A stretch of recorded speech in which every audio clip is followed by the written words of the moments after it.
amigos, muy buenos días. Bienvenidos a Radio Nacional a través del programa Desde la Radio, que como ustedes saben transmitimos simultáneamente con TV Perú 7.3 a nivel nacional. Queridos amigos, hace unos instantes en radio justamente conversábamos con el doctor Julio César Castiglioni, que es un experto en temas electorales. Todas estas situaciones que casi periódicamente, ¿no?, en procesos electorales se presentan. Denuncias, algunas con sustento, otras sencillamente disparos al aire, pero que en el fondo afectan la construcción de una democracia que la quisiéramos permanente, estable, plural, una democracia que vaya y trascienda más allá de los intereses partidarios o intereses personales.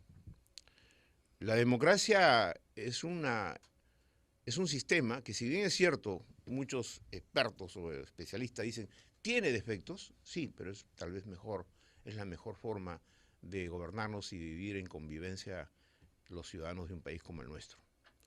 Y construir esta democracia nos ha costado mucho y nos seguirá costando, porque a lo largo de los tiempos hemos sufrido situaciones oscilantes, pendulares, entre regímenes de una naturaleza a veces de intolerancia y otras aparentemente democráticas, hasta ahora que hemos ya casi 15 años de una vigencia democrática con sobresaltos, pero sin mayores traumas políticos.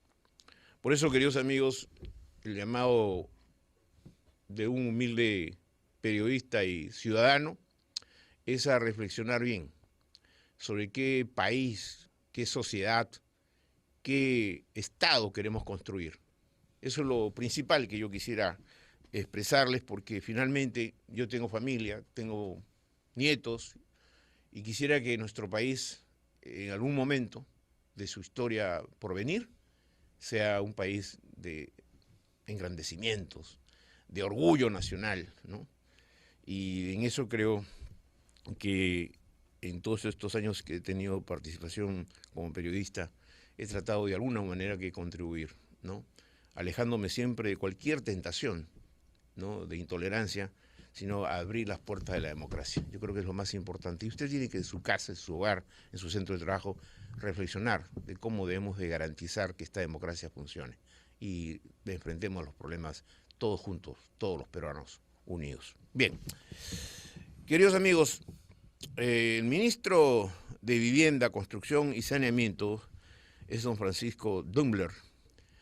Él, por primera vez en este programa, bueno, no es un ministro antiguo, pero es un ministro muy activo, muy técnico, nos va a acompañar en los próximos minutos para conversar con él sobre un tema interesante y un tema que además a todos les preocupa. ¿A quién no le interesa tener una vivienda? ¿A quién no le interesa tener en su localidad agua potable, saneamiento? ¿A quién? A todos, a todo el mundo. Cuando uno le pregunta a un poblador de cualquier lugar, ¿qué te gustaría tener? Primero, agua, dice, ¿no? Dicen agua y desagüe. Y otros dicen, mi pequeña vivienda, ¿no?, que sea, la pagaré de a pocos, pero quiero tener mi propiedad. Señor ministro, qué gusto. Muchas gracias, ministro, por haber venido. Don Alberto, un gran saludo, un abrazo para usted. Ministro, gracias. A ver, ¿es difícil la gestión de vivienda en un país donde escasean los recursos para poder construir viviendas de manera masiva y social? Bueno, es un trabajo que hay que tomarlo con mucha responsabilidad. A ver, algún indicador que creo que puede ser útil. El sector en el presupuesto que maneja es algo más del 1% del Producto Bruto Interno. Pero si usted lo pone en el marco de las empresas o los fondos que están alrededor del sector vivienda y construcción, como podría ser Sedapal, ¿no? Sedapal, después de Petroperú, es la segunda empresa con mayor cantidad de activos, tiene 15.000 millones de activos en soles, o el Fondo Mi Vivienda, que a lo largo de estos últimos 5 años vamos a tener una especie de récord histórico de todos los sistemas de promoción de vivienda. Vamos a llegar a 240.000, 250.000 viviendas promovidas, que es unidades algo, de vivienda. unidades, o sea, no de grupos vivienda. de habitaciones, sino unidades. Unidades de vivienda, Ya. que es más o menos lo hecho el doble de lo hecho en los últimos 20 años. Ajá. Hoy este sistema además moviliza aproximadamente, no en montos, sino en número de viviendas, el 20% de todo el sector que saca crédito hipotecario. Correcto. Entonces, porque a veces uno dice, ¿cuánto uno puede incidir en la O sea, el promoción de movimiento vivienda? económico, financiero y digamos, del PBI es altamente positivo, Sí, tomando en y cuenta esas cifras. el sector construcción es el más sensible a los cambios económicos. Se siente que se cae la economía, la gente se retrae de adquirir su Así es. vivienda. Rápido uno puede determinar, ¿no? Oye, ¿y qué pasa? ¿no? Antes vendía 100 bolsas de cemento, ahora vendo 50, ¿no? Una cosa así. Exactamente. No, Además, los indicadores en los cuales se basan temas de inflación o indicadores de crecimiento están basados en industria cementera, consumo de electricidad, Totalmente y entonces de te acuerdo, pueden dar totalmente de acuerdo. una idea de ese Pero crecimiento. incluso un sector importante que es la metalmecánica, ¿no? Metalmecánica, todos los sectores conexos, claro. ¿no? Ministro, a ustedes les falta apenas 5 meses prácticamente, ¿no? Para terminar la gestión del presidente Ollantumala. Y en el balance general, ¿ya? En el balance general, ¿a cuántas personas o cuántos ciudadanos o cuántos núcleos habrían ustedes, a través del sector vivienda, le habrían logrado satisfacer sus expectativas de vivienda, de agua, saneamiento, etcétera? ¿A cuántos más o menos ahora? A ver, hay dos indicadores. Primero, la brecha de viviendas en el Perú. Ya. Esta está calculada en 1.2 millones de viviendas. Ese es el déficit. Sí, ahora hay una parte que es cuantitativa, es decir, necesito mi vivienda y necesito una nueva vivienda, pero otra parte también importante, que es algo más de la mitad, es cualitativa. ¿A qué me refiero? La calidad de la vivienda está en tan malas claro, condiciones. porque cuando uno dice, oye, tenemos un déficit de vivienda de más de 1,5 millones o 1,5 millones, uno dice, oye, entonces ¿y esa gente dónde vive, no? Uno se podría preguntar simplemente, oye, estoy en la calle. No, no es así. En Lima, según estimaciones, Ya. hemos revisado esas cifras con Capeco, la tasa de ocupación es 1.4. Me Ajá, explico. ya. En cada vivienda hay Sí. 1.4 familias.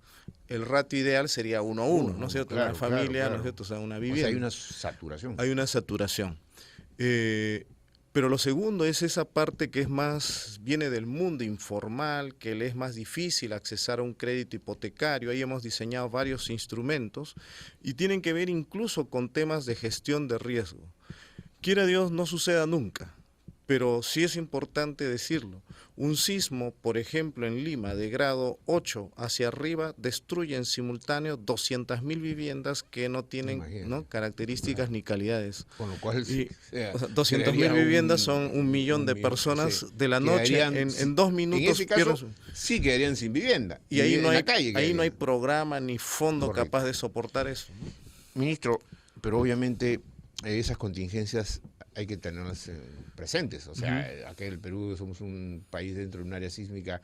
O sea que en este momento podemos estar conversando con nosotros y de repente empieza a moverse la tierra, ¿no? O sea, es así. Entonces hay que estar atentos. Allí tenemos un fondo que llamamos de riesgo sísmico para reforzar las viviendas. Es de 19.000 soles, ¿no? Que permitiría mejorar la vivienda. La idea es que dentro de la vivienda exista por lo menos un ambiente con un nivel que soporte el estrés sísmico y que ahí se pueda agrupar la familia. Ministro, ¿no? usted debe haber escuchado probablemente a Alfredo Barnechea. Y le voy a hacer esta pregunta porque como ya estamos en plena campaña, todo el mundo ofrece de todo, ¿no?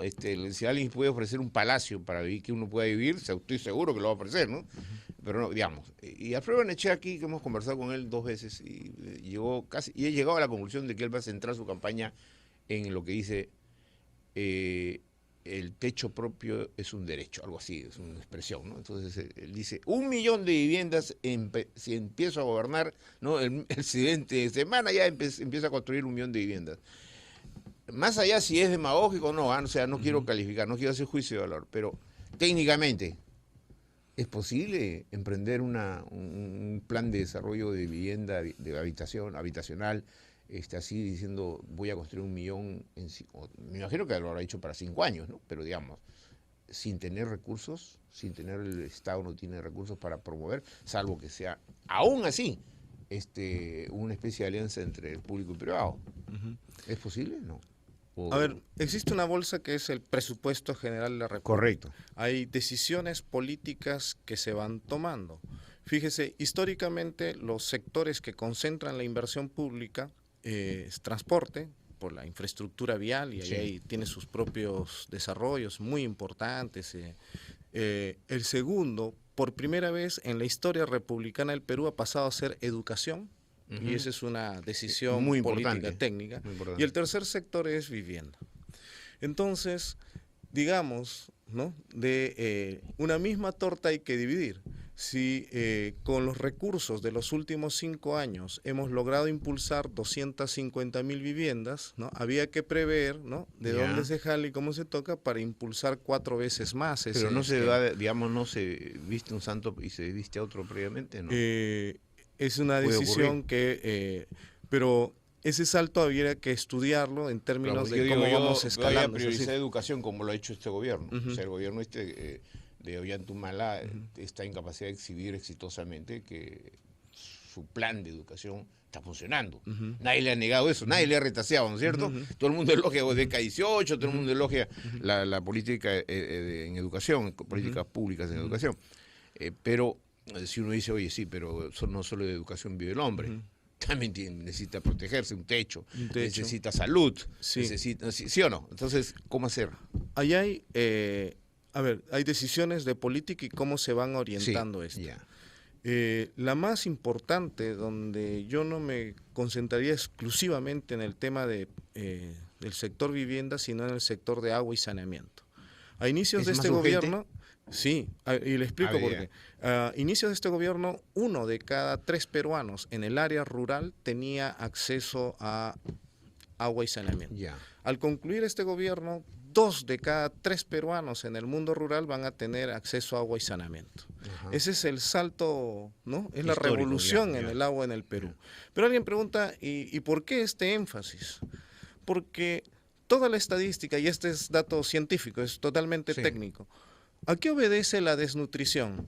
Si alguien se pregunta, la desnutrición no es dependiente exclusivamente de la calidad de los nutrientes. Obvio. El agua. Es el saneamiento que le llaman. 33% de la desnutrición en el mundo rural obedece al tema de calidad de agua. El otro tercio, don Alberto, es inclusive más marcado, mucho más importante. El otro tercio obedece a temas de prácticas sanitarias, lavarse las manos, enseñarle a los chicos. Y claro, usted puede mejorar los colegios, ¿no?, a los niños, decirles, ¿sabe qué? Lávese las manos antes de comer. Y si no hay agua. Ministro, tal vez el ciudadano, de pronto esto que acaba de decir el ministro es sumamente importante, ¿ya? Y usted, señora, usted no se imagina cuánto se ahorraría el Estado, es decir, cuánto se ahorraría directa o indirectamente usted, ¿no?, si su niño se lavara las manos. Y usted no tendría que eventualmente gastar en medicinas porque ha tenido un problema digestivo, todo simplemente por un problema de higiene. Son millones lo que el Estado tiene que asumir, ¿o no? Sí, y no solo eso, o sea, la desnutrición producida por las diarreas, etcétera. Así es. Voy a ser duro en lo que digo, pero en el hay que ser realista. Hay que ser realista. Produce ciudadanos de segunda clase. Claro. ¿Por qué? Un niño no va a ser competitivo con el otro. Claro, obvio, no desarrolla masa neuronal, 5 años, entra en es una realidad. ¿De qué sirve que le ponga un super colegio, ¿no es cierto? Si el tipo a las 2 horas totalmente cae desfallecido. Yo por eso que a veces mis amigos, yo conozco, probablemente lo dije el otro día, ¿no?, a más de 20.000 de los políticos que han circulado en los últimos 45 años. A todos. No hay uno solo que se me haya escapado. Todos los conozco. Y es más, cada vez que he entrevistado a uno, su fotito. O sea, que usted la cantidad de fotos que tengo en archivo. Es decir, a todos les puedo acreditar que los he entrevistado y he conversado. Y muy pocos ponen en debate este tipo de cosas que son tan sencillas. ¿No es cierto? Ahí vienen las decisiones de política. Así el presupuesto que hemos cerrado el 2015 en el Ministerio en agua y saneamiento, 58% del agua, de las inversiones en agua están en áreas rurales. Esa es una decisión política. Claro. Ahora, ministro, el recurso hídrico, y hemos conversado justamente hace 2 días con la gente de la ANA, de la Autoridad Nacional del Agua, va a escasear, ¿no? O sea, entonces uno dice, ¿el Estado qué está haciendo para las reservas? O naturales o las reservas previstas, ¿no? Como Marco Pomacocha, por ejemplo, ¿no? Yo conozco Marco Pomacocha que está a 4.000 y pico. Un día me atreví en mi Volkswagen hasta arriba, ¿no? Y para bajar yo no sabía qué hacer. Porque para subir fue más fácil, pero luego para bajar, dice, ¿y ahora cómo bajo? ¿No? Entonces, pidiendo auxilio, pero es una altura enorme y ahí hay unas lagunas naturales y unas reservas. Sí. ¿Se está haciendo algo en eso, ministro, para conservar, digamos, o garantizar la provisión de agua para la ciudad? Sí, a ver, Lima, para concentrarnos en la cuenca de Chillón, Rímac, Lurín, digamos, lo voy a poner en términos, ¿no? El caudal del río Rímac, porque Lima está situada, es la segunda ciudad en el mundo, después del Cairo, puesta sobre un desierto. Así es, ¿no? así es. A diferencia del Nilo, que tiene más de 1000 La gente metros cree que porque tenemos al río Lima al costado, tenemos... No es así. El caudal promedio de Rímac, que es 42 metros cúbicos por segundo, en realidad los promedios también son muy malos, porque hay meses de 100 y hay meses de 5, ¿no? Hay que reservar agua. Esa, si alguien hace la división simple, alcanza para 5 o 6 millones de habitantes en total. Quiere decir, ¿no?, que Lima, que hoy casi llegamos a los 10 millones de habitantes, 12 o 13 en los próximos años. Para vivir o para sobrevivir, Lima tiene que realizar trasvases de la otra cuenca. Porque como usted sabe, la cuenca del Pacífico, el Perú es, si lo ponemos en términos geográficos, es 20 en tamaño de extensión geográfica territorial, no marítima. Pero es puesto número 8 de agua en el mundo. El problema, ¿no? 40% del agua de Brasil se produce en el Perú. Claro, la reciben a través de la el tema es dónde está o cómo se distribuye esa agua. La zona de la costa está solamente el 2% del agua y todo está para el lado de la vertiente de los Andes, hacia el Amazonas, para el Atlántico. Ese 98%, si Lima quiere seguir sobreviviendo, tiene que trasvasar agua hacia la costa. Entonces, han empezado a hacerse estos megatrasvases, ¿no? Marca Pomacocha, Huascacocha, ¿no? Sí, claro. Y ahora está promoviéndose un proyecto grande que se llama Obras de Cabecera de Cuenca, que permitirá dotar unos 5 metros cúbicos por segundo, con lo cual la demanda estaría asegurada hasta el 2023, 2024. Y de ahí hay que seguir promoviendo más proyectos para hacer estos ¿Eso tiene trasvases. ya su valoración? ¿Está en valores? Sí, es aproximadamente 700 millones de soles, es la inversión de este trasvase, ese segundo trasvase que le llamamos sobre cabecera. Digamos, ya dijo usted más o menos que solo el 2% en la cuenca del Pacífico. Del agua del Perú está en la cuenca del Pacífico. ¿Más del 90% se va al Atlántico? Sí. O sea, los ríos de las Amazonas y todo se va para otro lado. Está en la masa de los glaciares. Y no se ha pensado nunca, ministro, porque usted sabe que el agua puede satisfacer las necesidades de agua de los ciudadanos, pero además genera energía. De acuerdo, tenemos experiencias internacionales. Una manera de verlo esto es traer agua de la sierra, de la selva, pero la otra manera, don Alberto, es ¿qué tal si desalinizamos agua como hacen en Israel? ¿Pero no es más caro? Vamos a iniciar un proyecto que se llama Provisur en San Bartolo para uso poblacional. Hay algunas empresas mineras o gasíferas que desalinizan agua, pero para su uso industrial, ¿no? Esas son pequeñas cantidades. Una cuenca, Lima es atípica, pero una cuenca habitualmente usa un 80% de agua para agricultura y el 20% restante está entre uso poblacional y uso industrial, ¿no? Ministro, a ver, el ministro Dungler es un técnico, por lo tanto tenemos que hacerle preguntas básicamente técnicas, sin que esto implique que él ignora la política, porque la política es parte de la administración del Estado. Circunda. Así es. Pero, ministro, como la agenda de hechos, y de hechos ya realizados, o de acciones realizadas, de obras realizadas, ¿cuál es la agenda que me imagino que usted va a dejar pendiente? Porque no es que todo lo va a terminar este gobierno y decir, ya está todo el mundo satisfecho, ok, ahora ya nos vamos. No, queda algo pendiente. Y digo ¿por qué esto? Porque obviamente para el debate político es saber interesante qué es lo que van a recibir el próximo gobierno, qué es lo que va a recibir en materia digamos, del sector que usted está administrando con lo que tiene, de vivienda, de construcción, de saneamiento? ¿Qué es lo que faltaría poner en la agenda y en prioridad, en su opinión? A ver, en temas de vivienda hay una tarea importante. Yo tuve la oportunidad de estar hace más de una década en el Fondo Mi Vivienda, justo cuando culminaba una gestión gubernamental, y allí se lanzó este producto Techo Propio, por ejemplo. Sí, claro. Y al principio tuvo un despegue muy lento. Hoy, si vemos, este es un producto ¿no? donde se hacen 50.000 colocaciones al año. Entonces es un producto que tiene mucha acogida.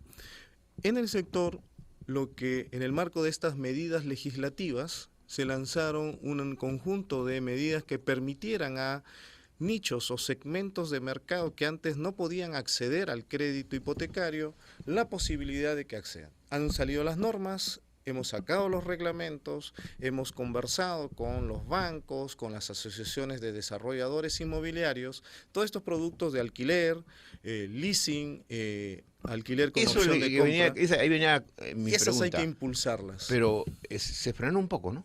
No, están en pleno diseño. ¿Por qué? Un banco, cuando dice, pese a que fue conversado con ellos, ellos testean su producto, ven en qué momento lanzarlo, pasan por sus áreas que le llamamos de gestión de riesgos, ¿no? Porque esto es financiero, obvio, ¿no? Claro. Y mientras diseñan sus manuales de operaciones y pero capacitan tal como está la realidad económico-financiera, ¿no? Porque cuando uno dice voy a invertir en vivienda, uno tiene que pensar al corto y mediano plazo qué cosa va a haber.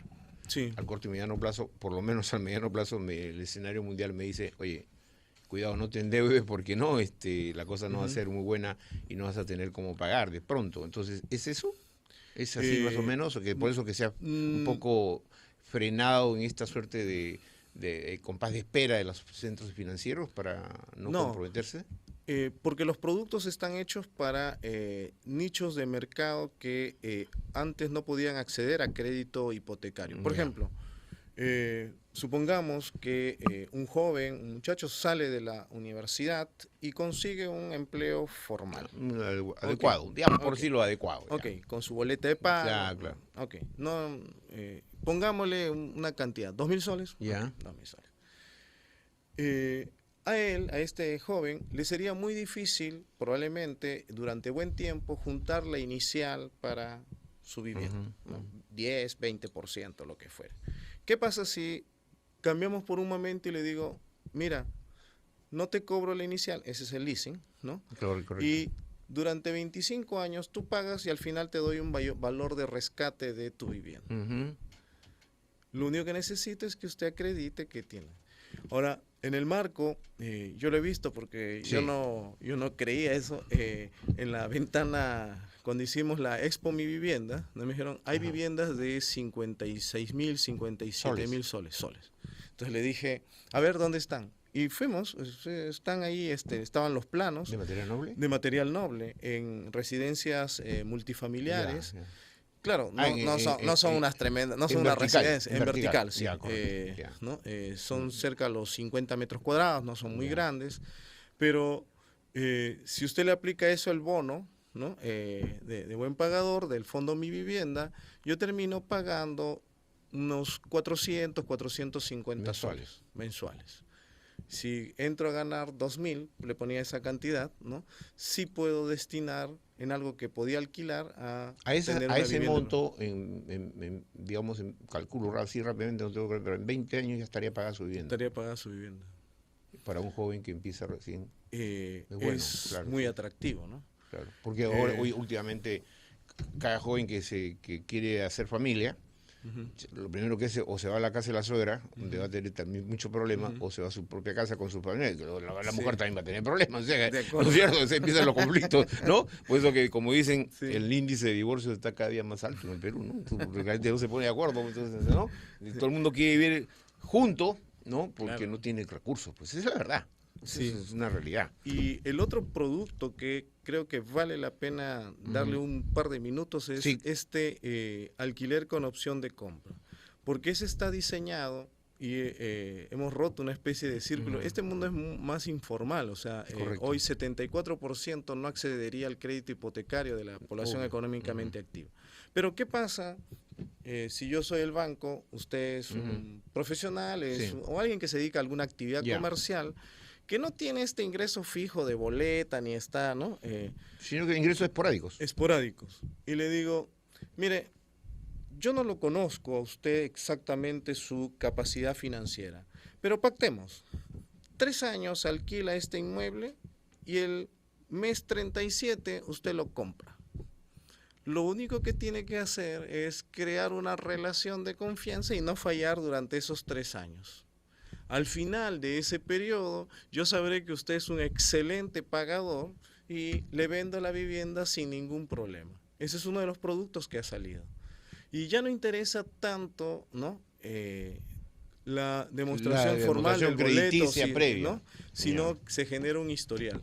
Ese producto creemos que va a tener una expansión muy importante. Estos serían los temas que quedan pendientes para la agenda, para que se desarrollen el próximo.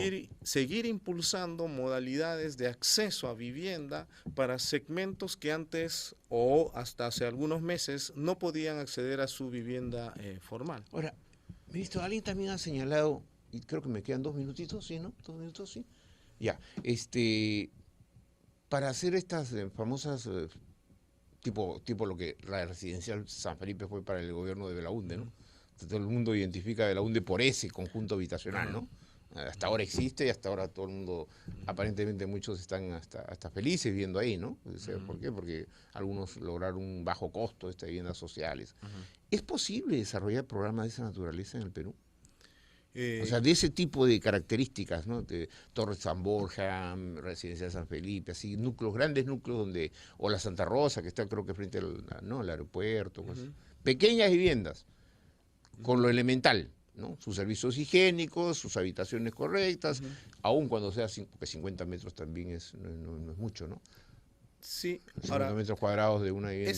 Ese tema, ¿no es cierto? O sea, como hemos crecido en los últimos 20, 25 años, es un acuerdo entre privados. Lo que nosotros hemos provocado, creo que eso es lo importante, el desarrollo de un mercado inmobiliario y el Estado, más que ponerse de... nosotros nos bromeamos en la oficina, le decimos de Bob constructor, ¿no?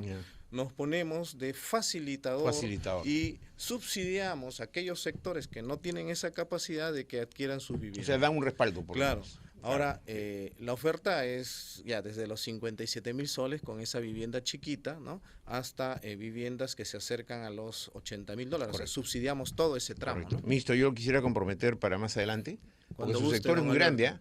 Y yo me gustaría concentrar mucho en el tema del agua, porque el agua creo que va a ser un gran debate probablemente en los próximos 30 o 40 años, cuando empecemos a ver que cada gota de agua, como la gente acá riega su jardín donde le da la gana, ¿no? A la hora que le da la gana, lava al perrito, ¿no es cierto?, con agua potable, cosa que a veces uno se pregunta cómo es posible, ¿no?